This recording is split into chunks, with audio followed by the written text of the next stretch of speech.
Hi YouTube, this is my first video. I bought this old Rover P4 as a project car to do with my son and my daughter. It's a 1960 model, originally from the UK, imported into Australia, I believe in Victoria, and then made its way from Victoria to Sydney, where I live. It was a 6-hour journey from Albury. The owner previously lived in Albury, had crossed across from Victoria and then took it to Sydney. First video is focusing on a issue I've had. So in the Rover, I can't move it right now, so you can't get a good angle of the front because the gear lever has snapped on the old 61-year-old girl, or auntie as they're referred to. So today's video will actually be about repairing the gear lever that's sheared, and I'll open up the vehicle and explain now. So this is the inside, and I'll do a startup video later on, but today I'm focused on what went wrong here. So essentially, inside the gear lever is it's an armature that goes from the back to the front to allow for a third passenger. Not that I would have a third passenger in Australia, it's only registered as a 5-seater, even though it can probably seat 6.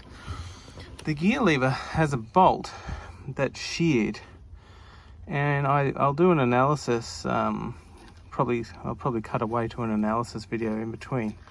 But basically, that pressure point there shows that it's sheared in a back and forth motion. So originally, the gear lever comes up like that into there, and it has this little rocker assembly with a spring loaded, and it's sheared away. So I actually got it fixed with an old bolt down at the mechanics near where I worked, and that got me home for about an hour's drive, and then it broke again in the same spot. So I'm not sure why. A lot of the people on the Rovers Guild have mentioned that this is a common issue. So it's not just me. So I'm thinking for this one, I'm going to just make a modification to this armature. It's quite an old one, it's not the prettiest of armatures, and try and bypass the issue by removing the stuck-in bolt and drilling all the way through to change the point of the shearing pressure. So the shearing pressure is on this threaded bolt.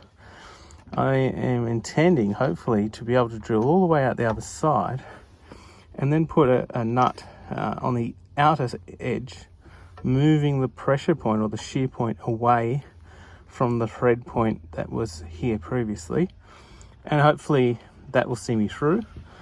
I've also ordered a replacement gear lever set from Ray, who's been really helpful on the Owners Guild. He's got the full armature. So what my plan is having a bodged up one for now, so I can get this car moving and do all my rego papers, etc. And then having the proper original authentic gear lever set, and using the two in tandem, one for when I want it to be authentic, and the other as a backup plan that I sort of bodged together a slightly different design, in the hopes that between the two I'll always have a working gear stick of some kind. So that's the plan. So the plan is I am going to try and remove what's stuck and see how good the threads are. Maybe I'll not drill all the way through, depending on how good the threads are, but most likely if they're no good, I plan to then take it out, drill all the way through and put a brand new bolt in rather than a 60-odd-year-old bolt in its place. So what we need is a drill, a screw extractor, and then some really good cobalt drill bits to get through hardened steel, which is the gear lever. Action. Okay, so now I'm going to try and do a guide hole through this to then put the extractor bit into, and then I'll use the extractor bit to remove. So just gently putting a guide hole.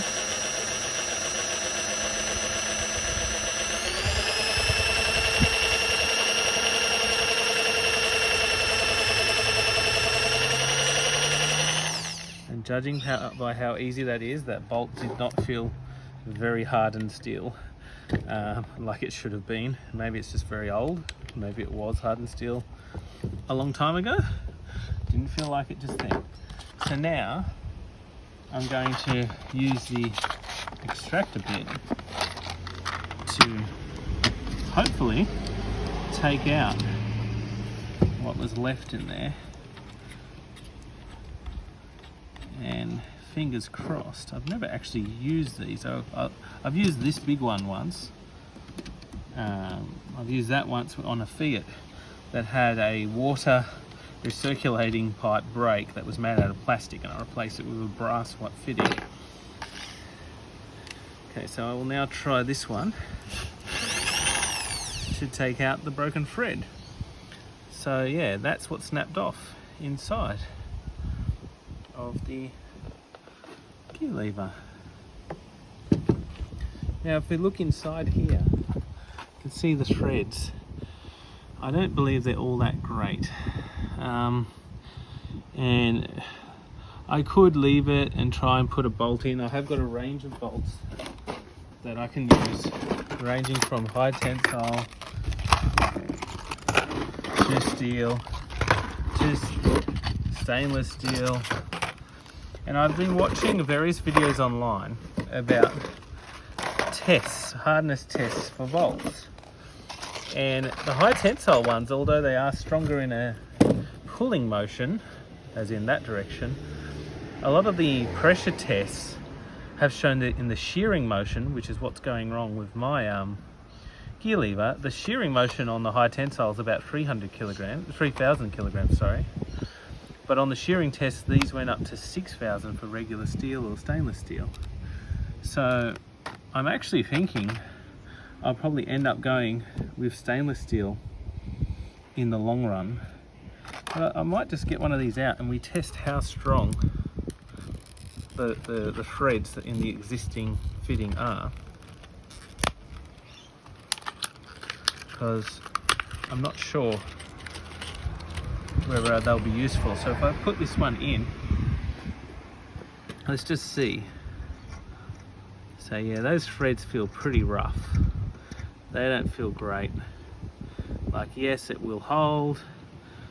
I would prefer just to drill all the way through that, come out the other side and put a bolt on it. I've got long enough ones.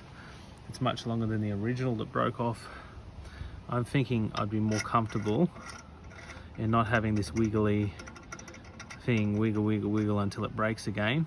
Steel will flex before it breaks, as opposed to high tensile, which will snap, that won't flex. So I'm gonna actually probably start with a flexing one, then work my way up to potentially high tensile and compare the two and see which one I'm more comfortable with. Action. Okay, so now before I start drilling through high tensile steel, I'm going to use this. It was recommended to me basically just to make it so it doesn't ruin the coating on the drill bit, give it a bit of lubrication in the hole. So as I'm doing it, I'm going to do it nice and slowly, even though it's a high speed drill bit. I'm going to be going slowly, and this will probably end up taking out the threads too, so I've got to just be careful. Oh, that's stuck. I might start with one size smaller actually, and then work my way up to the next size, because I don't want to necessarily kill all the threads to start off with. Let's just work our way up to the final size that I'm going for. So it's getting stuck on the threads rather than drilling the hole. So let's just try and get this moving along and work our way up. Alrighty. Oh, it's not wanting to do that. It's going to be tough.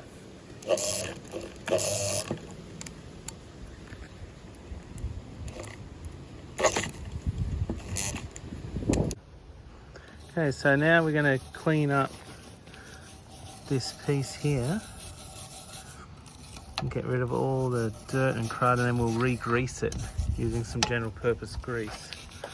So Lachlan's just going to give it a bit of a scrub.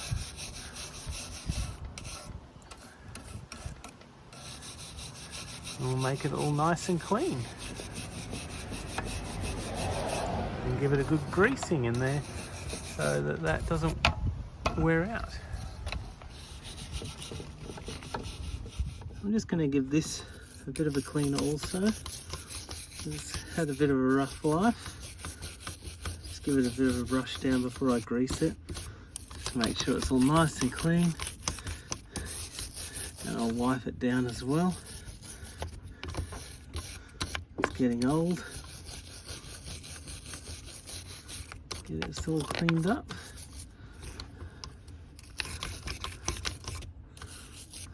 I'm not quite sure what the condition of the nut is in there. I just pray that that one doesn't give out. I'm assuming there's something in there that holds that together. But yes, let's pray that that's not the next thing to go underneath this rubber. Fingers crossed. Okay, so that's looking good now. The armature's looking nice. I'm going to just put a bit of grease in there and we're going to try and put it all back together and see how we go. Okay, so I'm just going to put some multi-purpose grease just inside here, just to help it out, keep it all greased up inside. And I'm going to do the same inside the car itself. Just put a bit of grease in here too. I don't want to take that one out because I'm just fearful that it's going to weaken it and make it break. So I'm just going to grease on the outside and hope it seeps in naturally over time.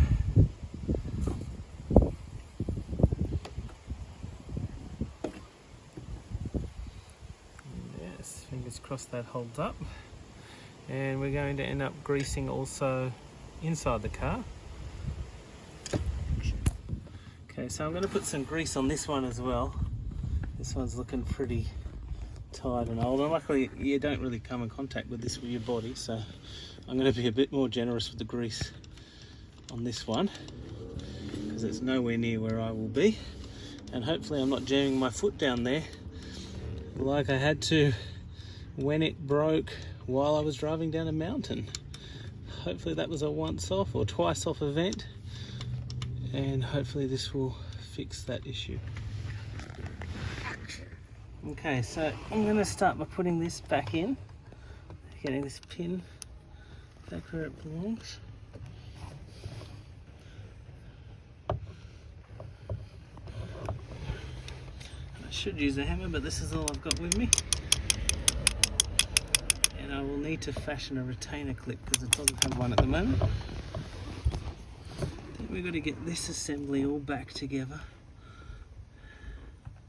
So that goes there. It's getting a bit greasy. And I believe that originally was that way. Through this. Oh no, that has to go first. That goes in. Then this went in. Then this went in here. So I'm not very trustworthy of the original threads, so for now I'm going to use a very unconventional method. I know people will probably comment that that's not the best idea, but for now I just want to make sure that I can drive this car around for a bit until I get the proper assembly. Okay, so I'm going to put this in. Not the most conventional way of doing this, but I don't trust those threads and I don't want to die. So for now, until I get the new armature from Ray, so thanks Ray, from the guild, I'm going to just count on a bit of thread tape to hold that together. Okay, fingers crossed that it works now. I'll put it back together. I have not yet tested it, so I'm just going to do a bit of a practice and hope that it doesn't snap. First, second, third, fourth, neutral, first, second, third, fourth, neutral, reverse, first, second, doesn't feel so good, that's a bit worrying, third, fourth, second. Oh, that does not feel good at all. I am not very confident with that. This is a worry.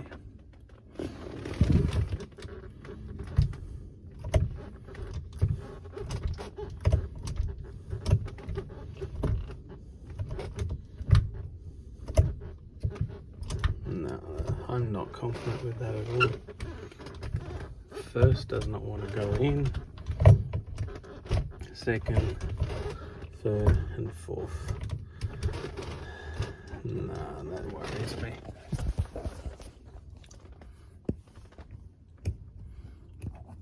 That's too dodgy.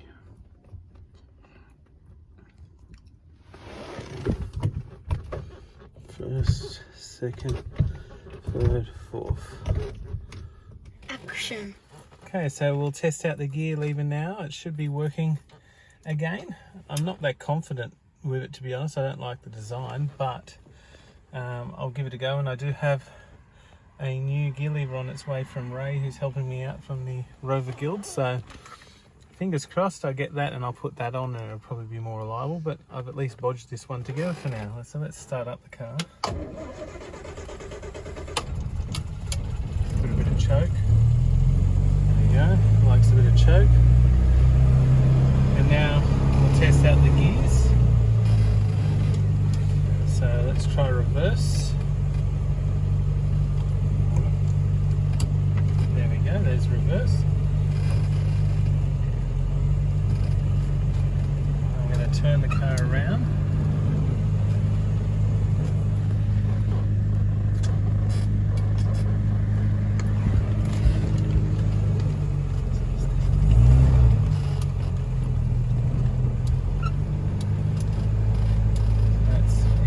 Now, I don't know if you saw the gear change. Now I'm going to put it back into reverse.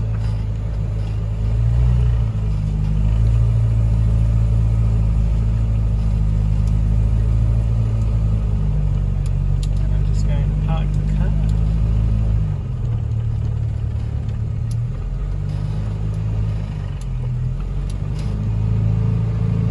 Okay, back into first.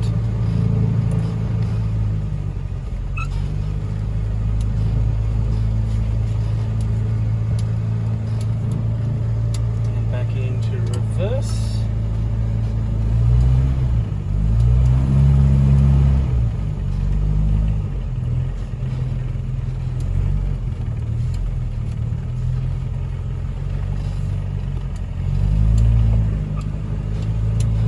And back into neutral, and that seems to be holding up pretty well. I can feel the bolt is not moving, it's still attached to this.